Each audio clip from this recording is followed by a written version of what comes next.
Actually, when I was in high school, I used to tell people I was going to run for president, and I really meant it at the time.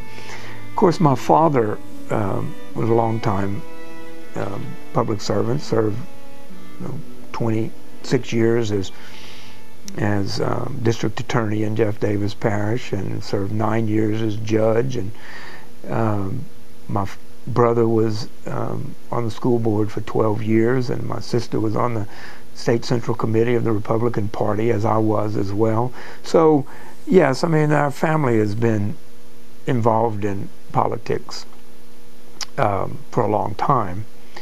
And so I grew up with that. I grew up with that knowledge. I have an uncle in Lafayette, Charlie de Gravelle, who was known as the father of the Republican Party in Louisiana. I mean, he was a staunch Republican when there were only 12 of them in the state. I mean, he was Barry Goldwater's campaign manager.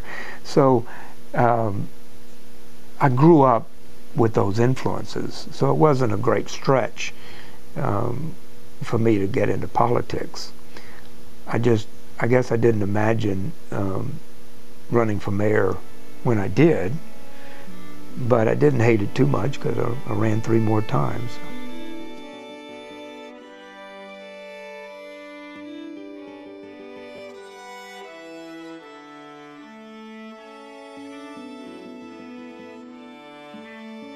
People would say, well, how have y'all accomplished everything you've accomplished? And my standard answer was brilliant political leadership and dumb luck, with emphasis on the dumb luck.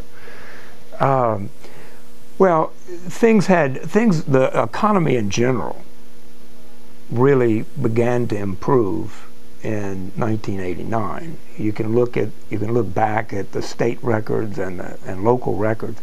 The economy had hit absolute bottom in the summer of 1987 from a statewide economic perspective.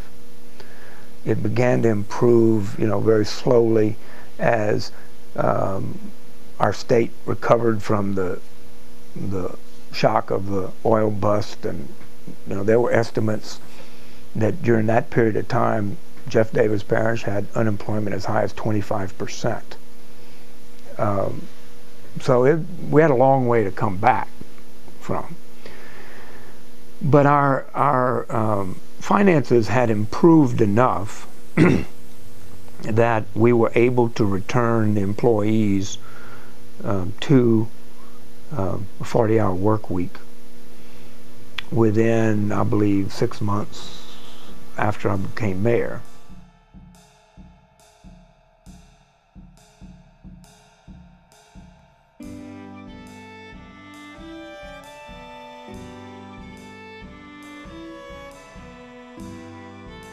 So we began to see all kinds of things happening on Main Street, some of it from the private sector, some of it from governmental sector. It was during this time that we redid our downtown sidewalks, and we added the brick sidewalks and opened the Tupper General Store Museum in 1991. Eventually led to the Strand Theater renovation. We created Founders Park in 1995. So it was for a number of years, for a period of about 5 or 6 years, we had one development project after another going on, and this created interest, and it created more word of mouth, and it led to more visitors coming. In 1992, Jennings was, actually 1991, Jennings was selected as one of 6 rural tourism success stories in Louisiana. And that led to our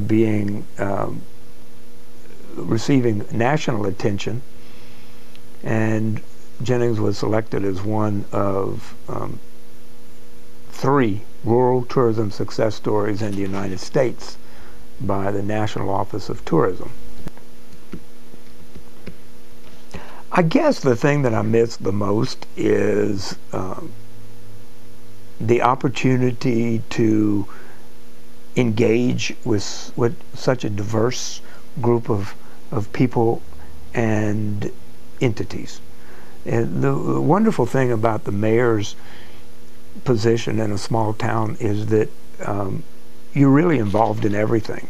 Everything comes across your desk at some point. Whether or not you're directly involved in it, you're going to have some kind of peripheral connection with it. So you have opportunities to enable many different groups to accomplish their tasks, whether it's nonprofits or for-profit in the world of economic development. So I guess I miss that hands-on, being able to be involved with so many different things.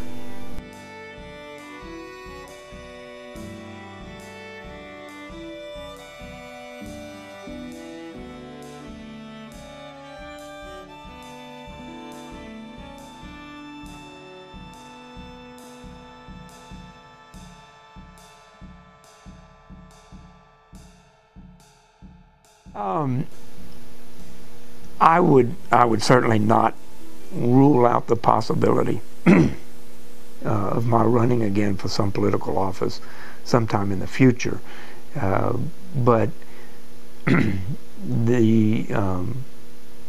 my commitment to the businesses that I'm involved in is such that I wouldn't have the time to do that anytime in the near future, because involvement in the political realm takes a great deal of time and energy. So we never say never, but I certainly don't see a run for any political office in my near future. The truth is, if I ever run for anything again, have me shot. There, you have it. Luck sometimes. Yeah. My brain is much more wired to finances. And see, I knew I was going to be an accountant when I was 12 years old. I invested in my first stock when I was 12 years old. I used to read the financial pages of the Times-Picayune. We had the Times-Picayune delivered to the house every day.